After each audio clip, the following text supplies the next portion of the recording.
in there is where all the magic happens. Despite magic happening out there, magic happens in here.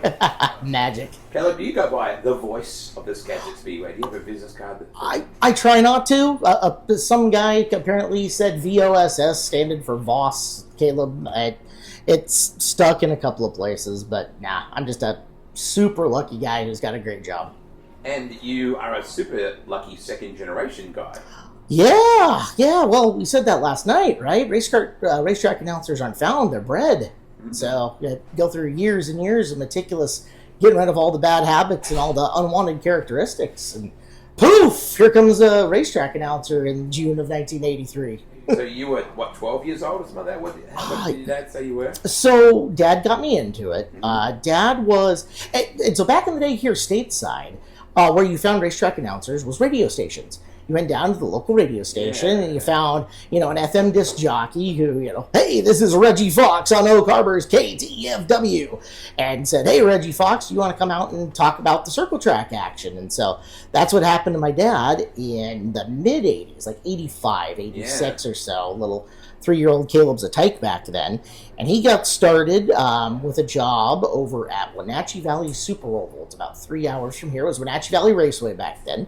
And his love was always the dirt track, though. Like, he was raised, his parents were lifelong Skagit Speedway people, Skagit County guys. So Grandma jokes that she's older than dirt from the 1954 opening of the track. And Dad was brought up as a little guy. Uncle Bob raced. Grandpa was jumped over the wall and raced one day. So the family has been here forever. Dad got involved, and Dad and Mom were never nice enough to buy me a quarter midget. They always said, no, you'll be one of the talkie guys about it. And so 1996, Dad's working as a AM radio host and FM disc jockey in Wenatchee, Washington, and is the track announcer at Wenatchee Valley Raceway. And rather than pay for the babysitter in the stands, started bringing me up into the tower, and one day said, here, kid, talk. And off and running from there. And the track promoter's name was John Ball, and he gave me a job as once in a while talkie guy and running the old pit timing light. You remember that thing that we used in time trials with the box and the laser across? So my job was to run the timing light and help with pit in and out, and once in a while got a microphone and got to go play announcer guy. So did you announce your Hot Wheels cars on the floor like I did when I... Absolutely. More importantly, it was the sprint cars, though, right? I love my Matchbox cars and my Hot Wheels, but when they started releasing the little sprint car die casts for the World of Outlaws back in the day, I had 17 of those things, and they raced on the floor in the dirt outside. Were you racing? Were you in the field? No, I was commentary. I was commentary, and the winner was always Steve Kinzer or Steve Beitler. See, I announced myself winning a lot against my heroes. I can bet that. But yeah, the winner was always Beitler or Kinzer, depending on whether I wanted my local guy to win or whether I wanted the King of the Outlaws to win that day. So that was fairly cool. So how many years ago now since you did this? Like apart from being the pre-teenager, when was your first gig, and how long has it been now? So I spent the first 5 years at Wenatchee kind of moonlighting with some trackside and some assistance help and stuff like that. And then a gentleman by the name of Garrett Evans, who's in the Northwest Racing Hall of Fame and is one of the great pavement late model drivers of all time here in the States. The guy's incredible. Ended up buying Wenatchee and rebranded it Wenatchee Valley Super Oval. And in his third year of running the track, they offered me the job as the announcer. Like, here, the whole thing is yours. The show is yours. That had to be an exciting moment. Extremely. I was 18 years old. Like I am the youngest track announcer in the States at this time, because we didn't have any Facebook to check any of that stuff with. So, and I will admit to you, Wade, as much as I thought I was ready, I was not ready. Can you listen to yourself back then? No, I can't. I can't listen to myself now, much less. But people run air checks and listen back to themselves all the time. Cannot do it. Hate the sound of my own voice. I don't watch a lot of streaming, period, though. Like, I much less watch myself. I'm in awe of what all the rest of the world can do in terms of putting on these awesome broadcasts and such. I don't want to take from them. I want to be original. I want to have my own material, and so that I don't end up falling into habits, because there's so many guys and so much good stuff. I just try not to watch streaming. I'm entertained by it, but people are so good that it's impossible not by osmosis to like try to take something, and I want those guys to be those guys' things, and when I have a show, I want people to go, oh, that's a Kaleb show.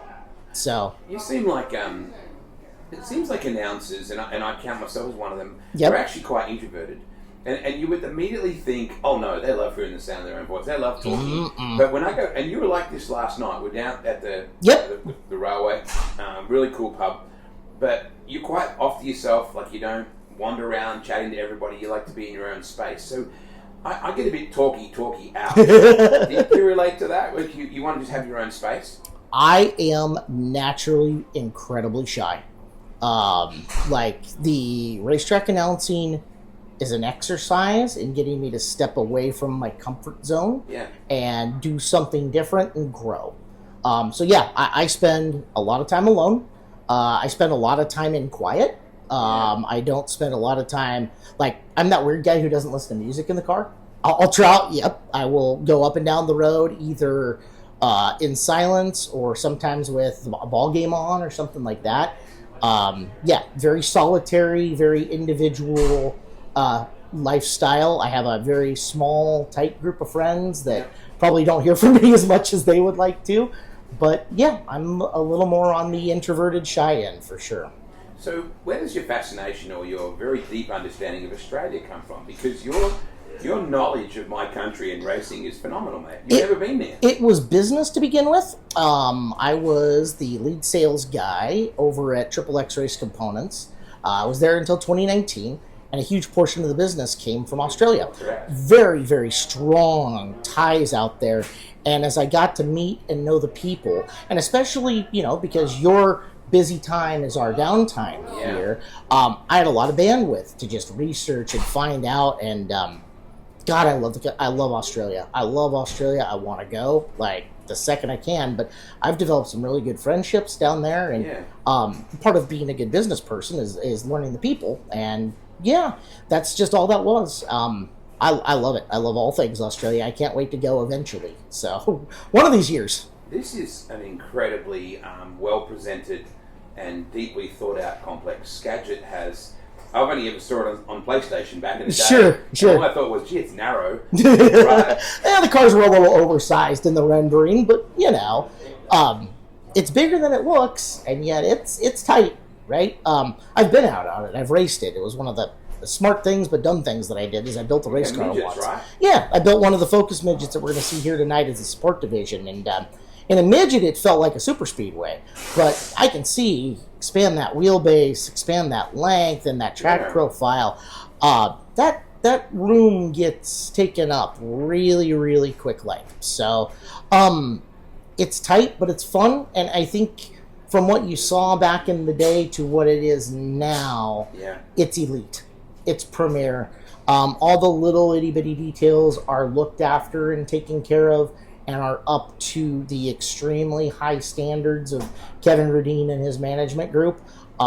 There is nothing that is looked at and going, that's good enough. Good enough doesn't exist here. It needs to be the best it can be, and if it's not, it's going to be worked on until it is the best it can be. This is a little bit like Australia, this region in many ways. It's quite remote. To mainstream sprint car racing, it's right. And so to have events like at least two $100,000 plus to win races is a huge, and your weekly racing is phenomenal here. It's gotten really, really good. The commitment from management to put money back into the program, and specifically back into Person Points Fund, has drawn out more competitors and has upped the game for the competitors. But you're correct in that we are insulated, right? As opposed to your, let's say, Knoxville Raceway, which has, and you're there every year, but there is so many dirt tracks that run some version of an open wheel sprint car or something that can feed Knoxville within just an hour drive. Our nearest track from here for a full-size dirt car is 2.5 to 3 hours away, depending on traffic. We have a wonderful little micro track that's a great feeder and it's a great partner to us in Deming Speedway. But the Grays Harbor Raceway is 3 hours away. And beyond that, you're going down into Oregon where you're a 4.5, 5, 6 hour drive. So we have to be able to sustain ourselves for what we're doing for cars. We can't depend on other areas coming up and feeding us. And so when we're going to put a big event on, we're going to have to tempt people with money to make a long haul. And we're lucky enough here at Dirt Cup that, Brent Marks came from Pennsylvania. Danny Sams, a native Floridian, came out. Cy Lynch from Western Pennsylvania. Scott Boguski from the Midwest. Yeah. They had to haul past a higher paying race to come out here and get some, but they're still going to be gunning for 6 digits to win. And they're going to have the experience of us here in the Northwest, and we're going to roll out the red carpet for those guys, and hopefully they'll become back for many Dirt Cups to come. So, just to put a sobering point on this, there's a country closer than your nearest racetrack. Absolutely. Absolutely. How far are you from Canada? Right as we sit in this booth, 45 minutes? Ish. That's crazy. Ish. But, again, look what we have here. Yeah, we're closer. It's got that very traditional, almost Australian-esque dug in racetrack with your grass banking along the sides. I love that when I watch videos and see videos of the classic or whatever it is of people in their lawn chairs with their families and their blankets out watching the open road racing and taking clay clods to the face. It's fantastic, but that adds to the beauty and the ambiance and trees in the background. We'll probably have one of those classic Skagit Speedway sunsets tonight too.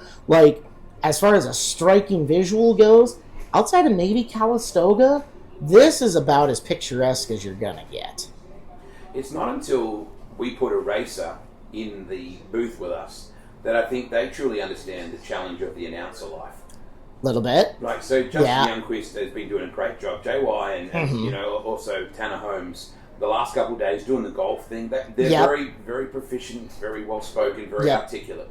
But the greater majority of racers will never understand how we have to play-by-play something, and there's no takesy-backsies. Yep. Right? Particularly now with streaming. Yes. So, I'll credit Scott Traylor with Racing Boys for this, because the first time that I encountered, here, let's put a racer in the booth and see what happens, was when he plunked Clinton Boyles and put them together with some of the guys that we had on the Tulsa Shootout. My first Tulsa Shootout was me, Clinton, and Brian Ward, the on-track announcer for ASCS, and the three of us, spent 55, 60 hours in the booth getting to know each other, but Brian and I went, oh, wow, driver's perspective on this. And Clinton went, oh, wow, that's what you guys actually go through to try to do that and be accurate in the moment. And then it branched from there.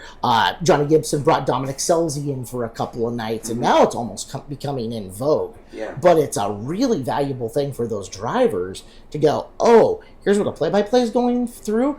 Also, here's what the race looks like from this version of it. And spending now a good chunk of hours with Justin, who's come up into the booth and worked with me, Clinton and Tulsa, they're learning and watching and applying to their race program while they're doing a job, and it's pretty incredible. Do you love what you do still? Absolutely. I'm not far from retiring, but I do love what I do. So, what's the coolest part about announcing at Skagit? Oh, God. I don't know if there's an uncool part about it, if that makes any sense. The history. There's not a lot of places that have been open since 1954, and you can have people in the crowd that have tried to be a part of this for every season. Everything seems to matter. The people super, super care. And I think when we're right, I'll take a quarter-mile, high-bank, short track with a Wing 410 sprint car over just about anything else. Just about.